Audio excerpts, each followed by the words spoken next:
All right. Shall we? So I wanted just to clarify with you first before we started that there's a necessity for definitions, right? So basically what we have to do is we have to agree basically on like basic certain definitions of words and terms in order to have a fruitful conversation. So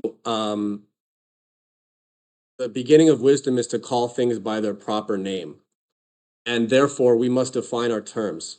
So we have to define terms like what we mean by moral relativism before we can debate it. So can you provide me with your definition of moral relativism, and then I'll do the same so that we can kind of be on the same page, and then I can start, because without defining the terms at the beginning, it almost feels like I'm we're gonna run into some problems unless we agree on it.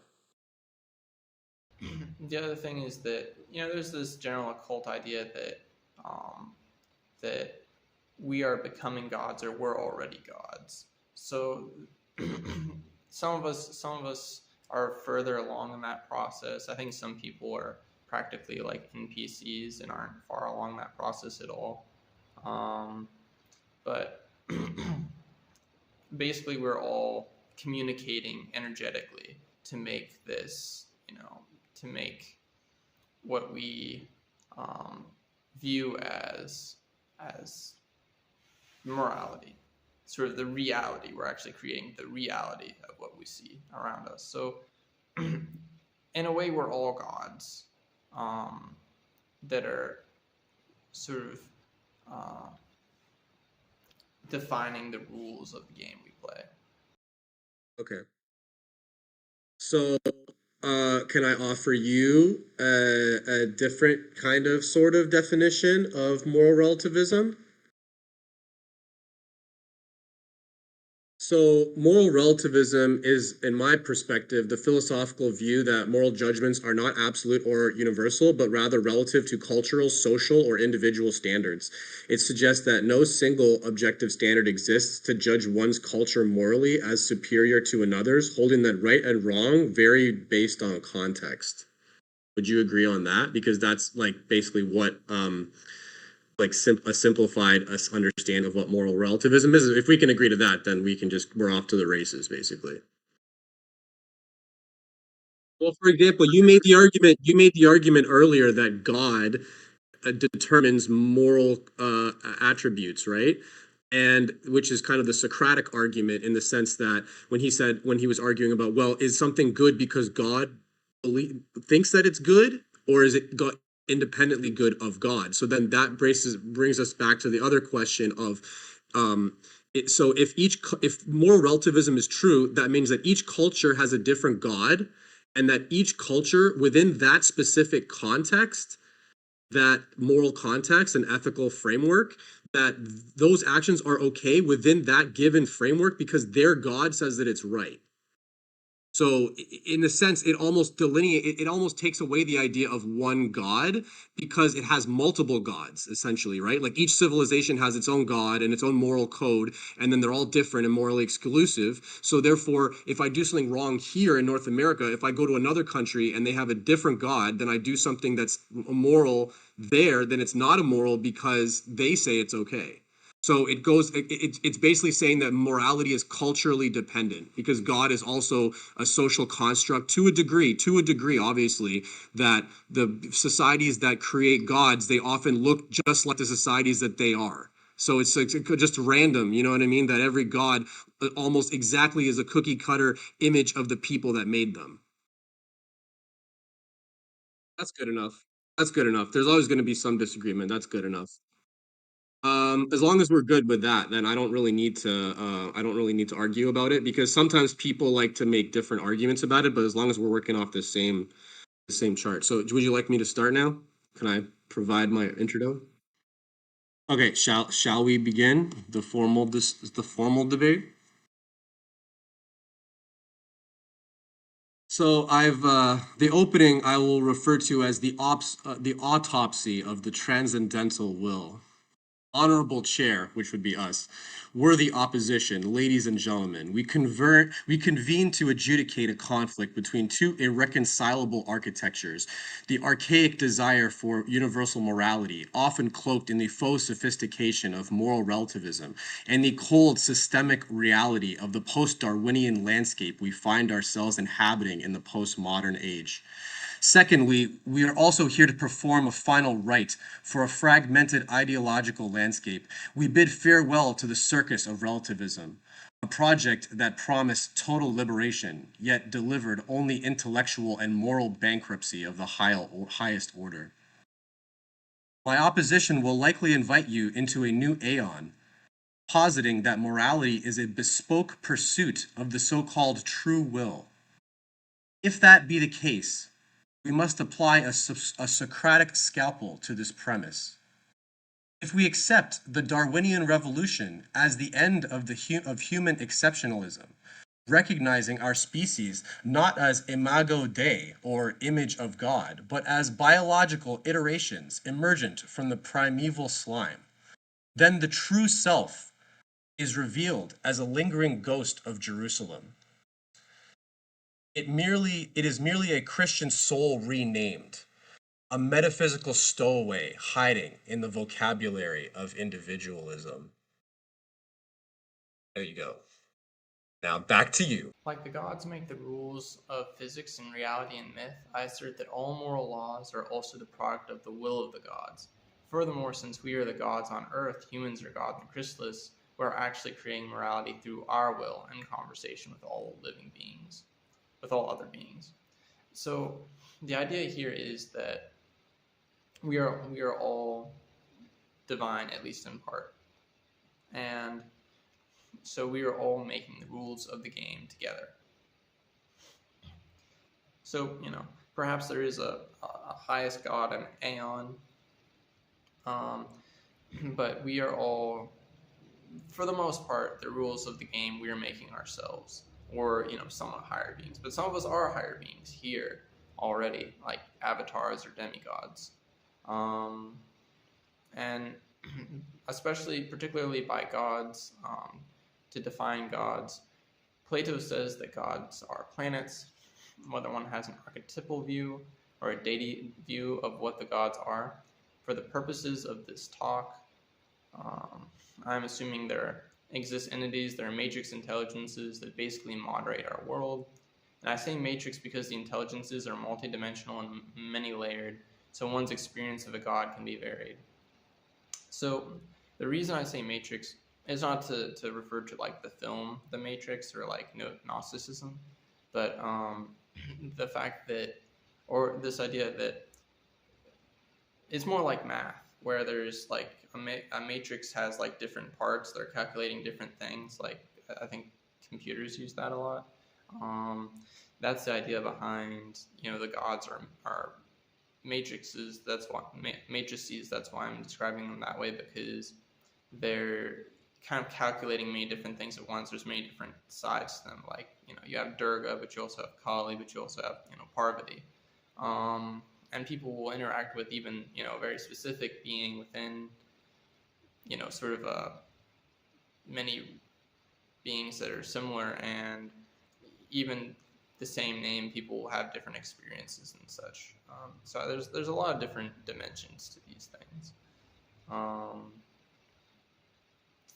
Also, I wanted to define will. Will is the proto-thought formed on the spiritual plane that guides one's spirit. It is one's higher self or holy guardian angel, HGA, pushing its will as a proto-thought that one experiences as that which is higher in the self.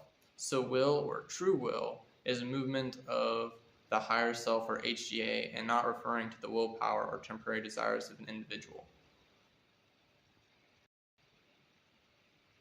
Yeah, true will. Yeah.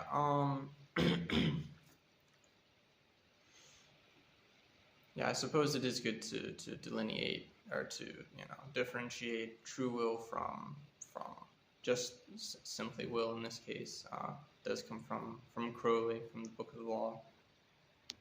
So yeah, just to recap.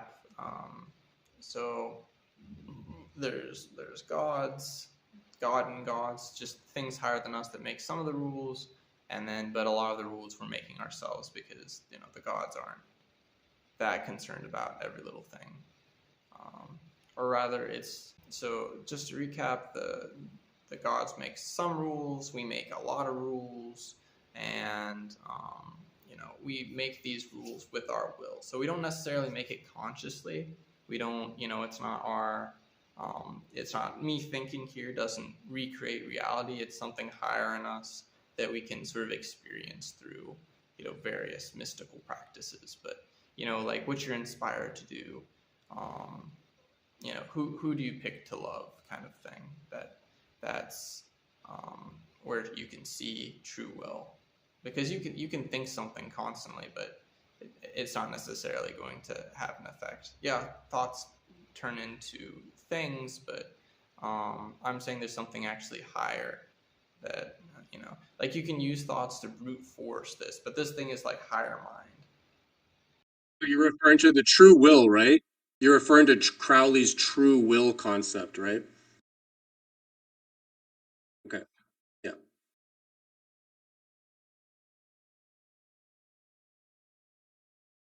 No, it has to be called true will. It has to be called true will because otherwise you can't, you have to delineate it from, for example, Nietzsche's will to power. It's completely different.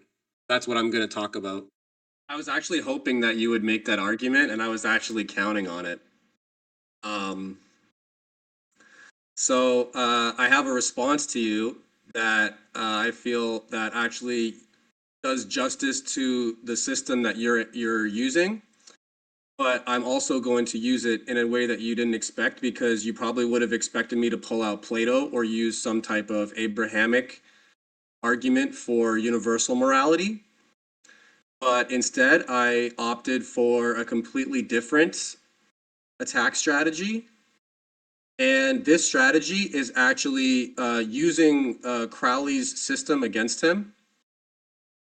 So I don't know if you're aware of this, but in Crowley's own moral system, he identifies Friedrich Nietzsche as a type of prophet within his own religious structure. And this is where it becomes interesting. Because as Nietzsche, whom the architect of my opponent's system, Aleister Crowley, actually defined as the avatar of Thoth. So Aleister Crowley, he was not a contemporary of Friedrich Nietzsche because Friedrich Nietzsche lived in the 1800s and a little bit earlier, and then Crowley was born near the end of the 1800s. So he had already published a lot of his works before Crowley had been born. And basically, Hegel was, although people usually like to credit Nietzsche with the phrase "God is dead and we have killed him," that phrase was actually pioneered by Hegel, but it was done so under different circumstances. So it was essentially not actually said by Nietzsche, although he's like very famous for that phrase. Not only that, but Nietzsche also published books that I've read called The Gay Science, Beyond Good and Evil, and another one literally called The Antichrist. So before Crowley slithered his way onto the scene unceremoniously, the mantle of, shall we say, the Antichrist had already been adopted by a far superior writer, Nietzsche, who called himself the Antichrist. But he did so not in an Abrahamic sense, but in an anti-Abrahamic sense. So he was not endorsing Satan or Crowley. He was actually endorsing a return to a Homeric hero, the return to a pre-Socratic morality, a morality that is the master morality and not the morality of the herd, because we have to delineate because you were expecting me to come with some Platonic stuff, but which is kind of what I'm doing, but I'm coming at it from a completely different angle.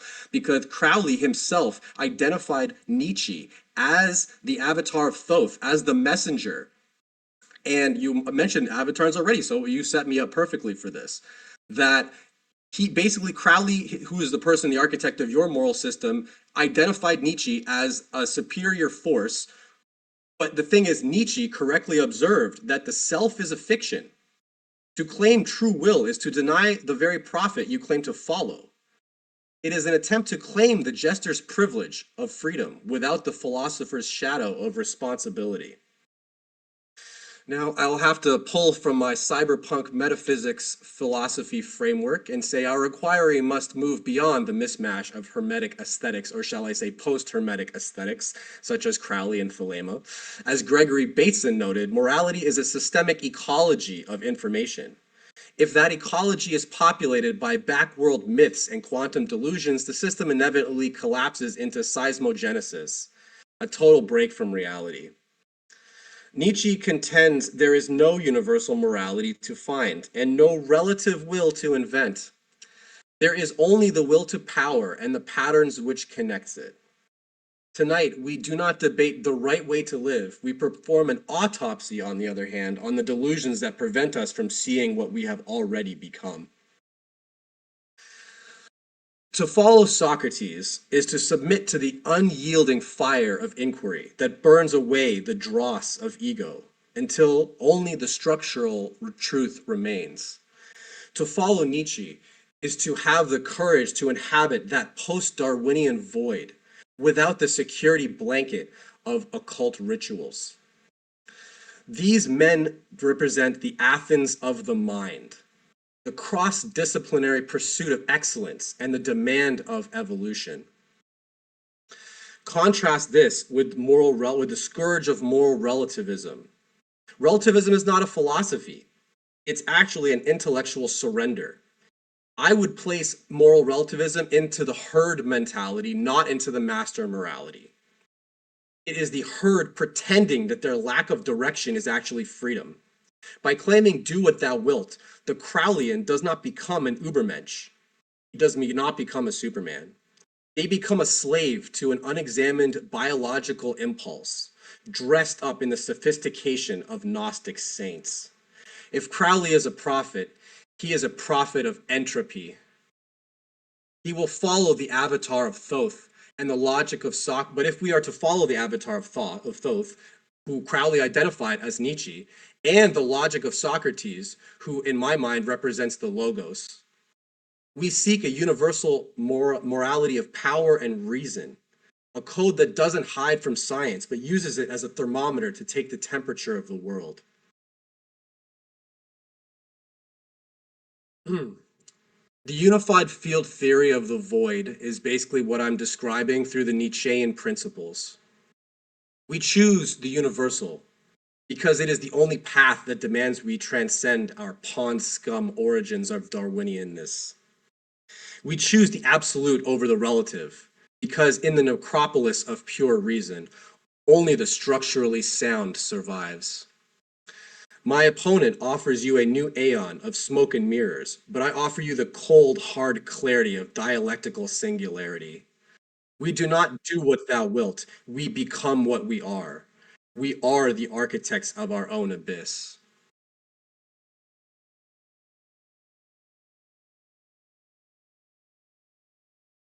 Your turn.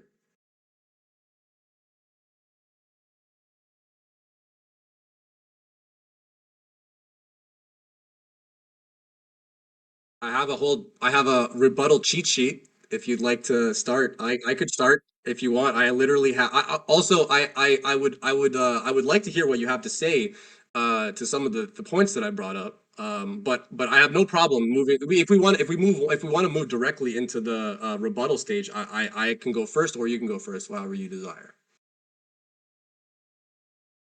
Yeah, let's get into rebuttals. So first of all, I didn't know that about Nietzsche. I don't. It doesn't surprise me that he said something like that about that Crowley said something like that about Nietzsche. It's interesting for sure. I don't think it's so critical that Nietzsche and Crowley agree on everything. Crowley was more sort of like poetic about things, and I think in some metaphorical way he could make the case that, or he could say that Nietzsche is an avatar of Thoth or something without having to be so direct. Also, Crowley changed his mind a lot to experiment with different things, so I'm not sure if he held that. It's not necessarily that he held that view his entire life, although maybe he did. But I think these things are a lot more obtuse than that, and I think if Crowley was saying this about Nietzsche and went somewhere else with it, took inspiration from it, I could see that. Um, but Crowley was pretty much to the point of um, just taking an idea and So you're basically saying that a lot of his ideas that I identified are things that he abandoned later in life, is what you're saying? not necessarily that, but yeah, he did go on, to abandon a lot of the things he believed in the past. Um, but that's something I actually find compelling about Crowley, is that he was willing to experiment with different ideas and take things and turn them a different way and look at them. I think that's really compelling for someone who's in secret societies, in the handling magic, handling these ideas, these topics. Also, I think when someone like But you can agree that that Crowley identified Nietzsche as a prophet within his moral system and his spiritual framework. That is a fact. yeah, I mean, I think too the fact that he recognized that Nietzsche, is like an avatar, or is at least acting as an avatar of both, and then um, he then took it a different direction. Um, you know, all of these different philosophies, they come from somewhere. They're inspired. I think everyone in the world is to some extent like an avatar. Like a lot of people in the world are an avatar of one being or another. Um, so He said Nietzsche is literally a prophet of my Thelemic religion, and that he basically was speaking the same. Crowley tried to claim that he was singing from the same song sheet as Nietzsche, and that Nietzsche was the one before him, essentially. And so, which makes total sense to me, basically, because they both have this, except that Crowley was like very spiritual, whereas Nietzsche was like, no, no, no, no, Christianity is dead, and we have to come to terms with it, right? And that's completely different than what Crowley says. Crowley's like, ooh, mysticism and rituals and everything. So I would say Crowley actually, what he represents is Crowley is not personally a herd mentality person. I believe Crowley is what Nietzsche refers to as the master morality, can be split into multiple components. So the two components that I would say that actually represent you and me are interesting. Nietzsche represents the Homeric hero, which I represent, and then the priest, which you represent. So Crowley was definitely not a Homeric hero. He was a priest. He was of the priestly class. And so the priest and the warrior are both archetypes of the master morality, although they do different things, right? The priest constructs their own morality and uses guilt complexes and other things and metaphysics and ritual to subject the other people to their will. Whereas the hero is amoral in a sense. He does what he wants because he has might, and he's like a Callias kind of sophist in a sense, like an anti-Platonic. Like even though I would say Nietzsche is actually more of a poet than he is a philosopher, but he took aim at Plato and Socrates because he believed that he wanted to return to a time before the philosophers, because he believed that the appearance of the philosophers actually described the fall of Greece instead of the rise. So it was basically the Socrates' arrival signaled the end of the Greek golden era, because it showed that basically that morality no longer that morality was being questioned because the Greeks had already lost it by the time Socrates showed up. Anyway, so I wanted to ask you a oh, sorry, what were you going to say? Oh, I was going to ask you a question. Oh, yeah, yeah. yeah, I was just going to say that the Hindu stuff, like in the Puranas, it talks about how a lot of new philosophies come about as the age degrades, as the Kali Yuga gets worse and worse. So it's funny the Greeks say something similar. Um, like more avatars come down to try and help fix things and whatnot.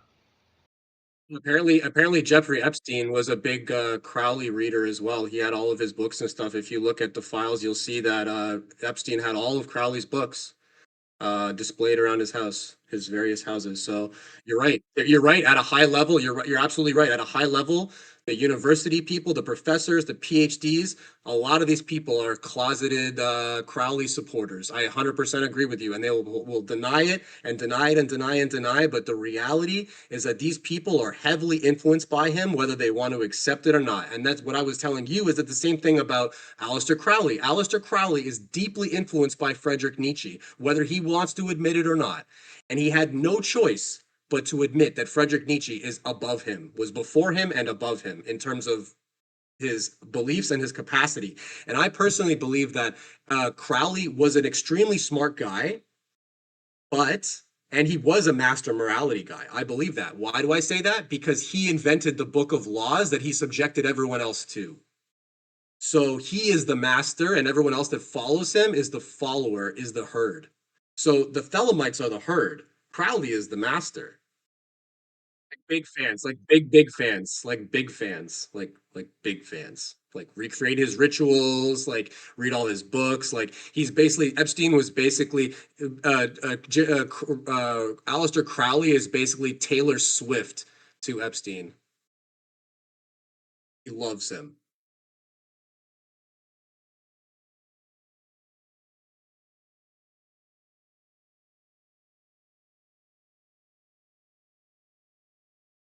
Because it's low level, bro. It's low level. That's why it's accessible.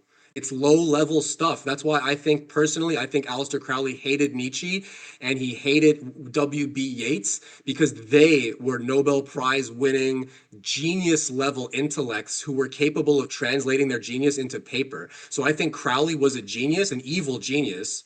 I'll give him his dues. He was master morality. He was a genius. He was also extremely evil. But the thing that pissed him off the most was that he did not have the writing chops that W.B. Yeats did, that the Hermetics did, that Nietzsche had. He was just inferior in his philosophy. He was superior to other people. But in his writing abilities, unfortunately, writing is just one of those things, you know? You're just not made for it. You just this is not he's just not that guy, pal. You know, so it's like no matter what Aleister Crowley did, he could never write better than Nietzsche or W.B. Yeats. And it wasn't that his ideas were necessarily inferior, it's that his writing capacity was inferior. So we have to delineate between someone's intellectual capacity and their writing capacity, right? So someone can be way smarter than me, but I write better than them, right? Or maybe I'm smarter than them, but they write so much better than me that my ideas don't become translated. So it might be a lost in translation kind of thing, where essentially it's like may the best writer win. I also want to say that um, as far as writing, I don't, you know, I read some of his poems and I read like Magic Without Tears. I haven't read everything Crowley wrote. Read like Magic Without Tears, Book of the Law, a few poems and such. Um, I like his stuff. It's more direct. It's more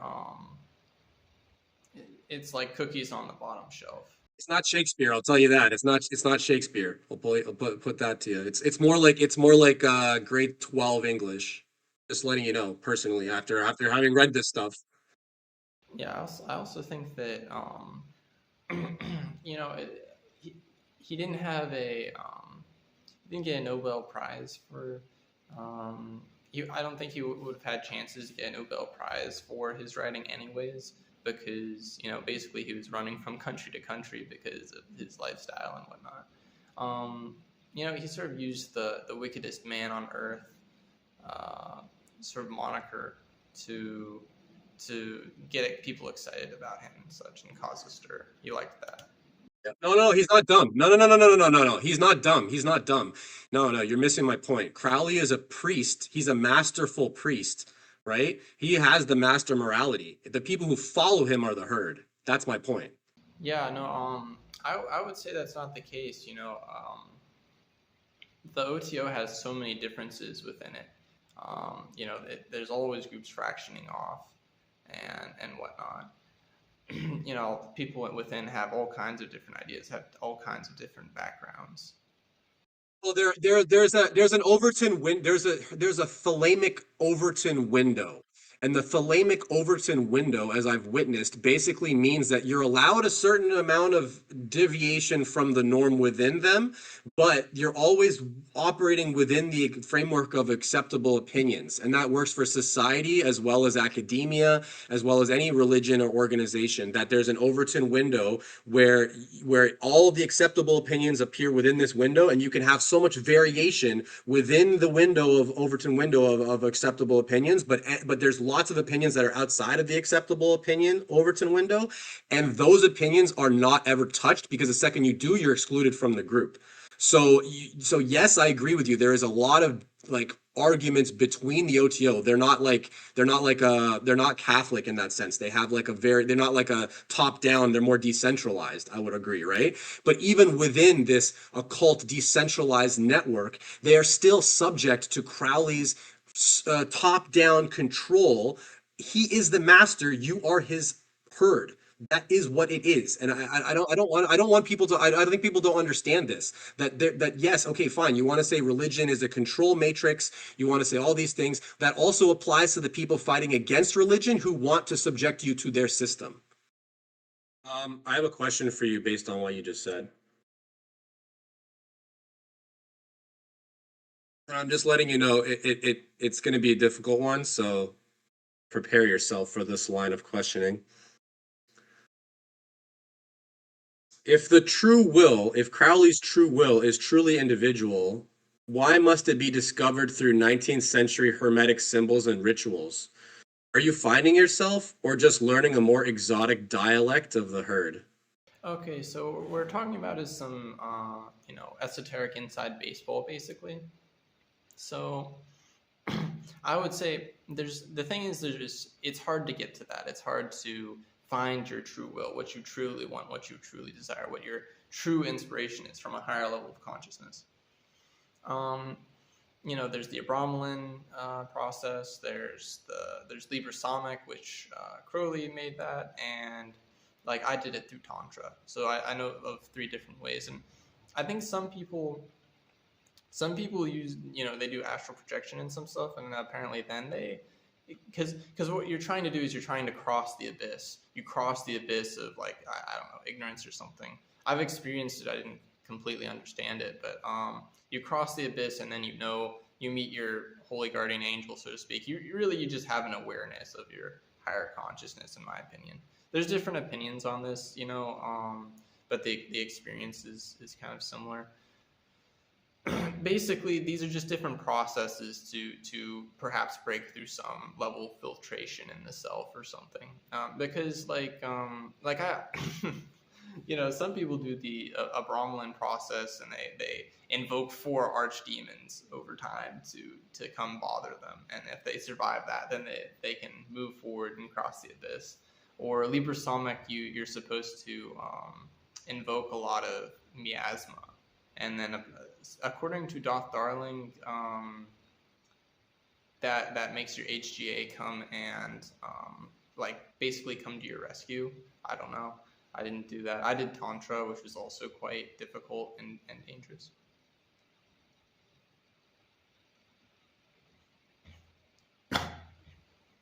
Yeah, yeah. So basically it's I think they're just different processes. It's not like, okay, you have to do this to know your true will. It's not like a cult, right? It's just they're different processes that get you to know your true will then. And once you know your true will, it just becomes easier. There's some other things that are like really crazy and detailed. Like some people use astrology to find out the name of their holy guardian angel, or like some numerology stuff to find out their true transcendental name that falls between lifetimes. I'm not really interested in that sort of thing. I think suffice to say that everyone has some interaction. That's not me. I don't follow any of that stuff. I'm strictly philosophy. I like mostly exist, I think like in the realm of ideas. So the thing is here that Crowley traveled to the East, and he traveled to the East and he learned Buddhism. And so he did all these meditations, and or he learned all kinds of meditation and various tantric practices. Um, and then he came back and he realized that, oh my god, all of these secret society things are um, just tantra basically. And so that's why he wasn't impressed when he got through it, because it wasn't mysterious to him anymore, because when, like, I've done this and Damien Eccles has done this, and this is what Crowley did. It started in the East and came to the West, and it's a much more comprehensive sort of foundation of magic.